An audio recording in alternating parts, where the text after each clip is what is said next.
When you say Nigerians were not used to it, Yes. and then people ask, well, wait a minute, what was different in 1993 and now? We saw the inclusiveness, the participation, the enthusiasm, how so many things at the time didn't matter.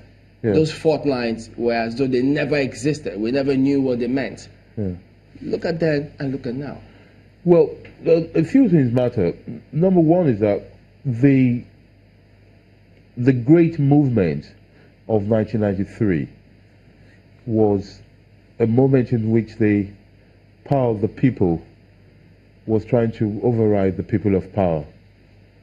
But because the people of power were in uniform and they had guns, they overrode the power of people.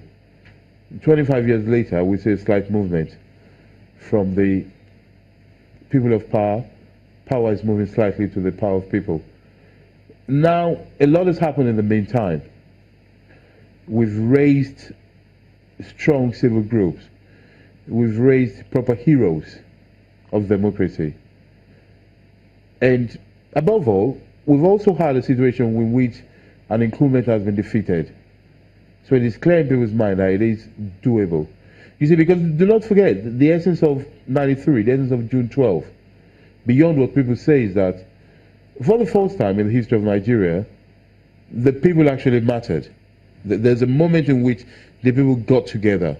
I have said this in another forum, and I repeat, our history is a mythical history. It's full of deceit and imagination, in the sense that even 1960 is not what they make it to be.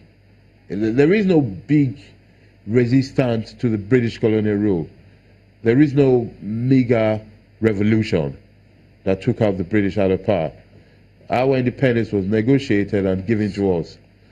That lack of ethos, that lack of a big founding moment has affected us for a long time.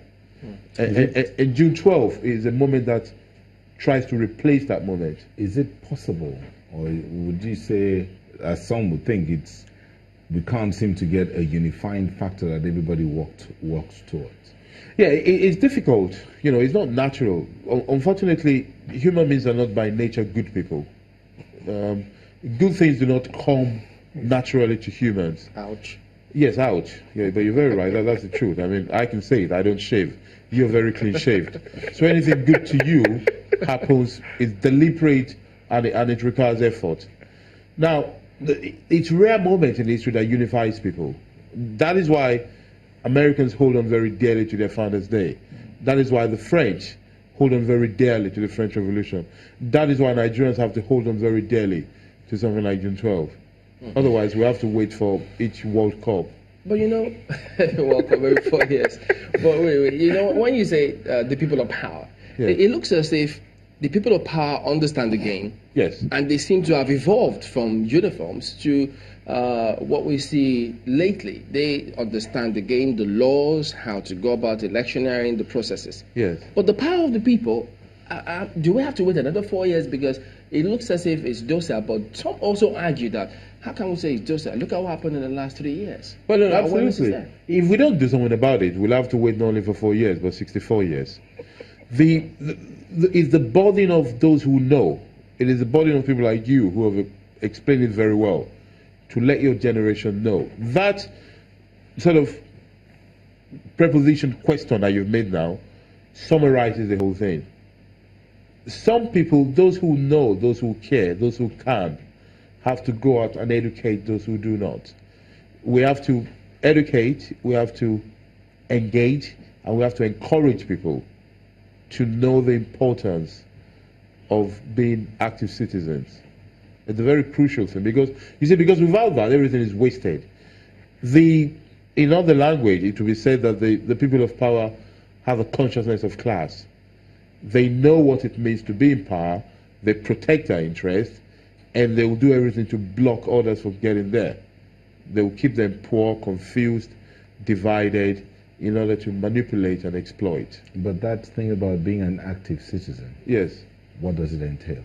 The active citizen is a citizen that understands history, that understands the moment, and understands his role, that his greatest power is the voting power, PVC. Talk about that in the light of prepping for the next election. The fact that sometimes there's that confusion of what's right, what's wrong, who decides what's right, what's wrong, who decides where to stand, where to move forward. So use the active citizen to analyze that. Okay, because in generally the questions of, in philosophy we say, of ethics and aesthetics are left to superior authorities.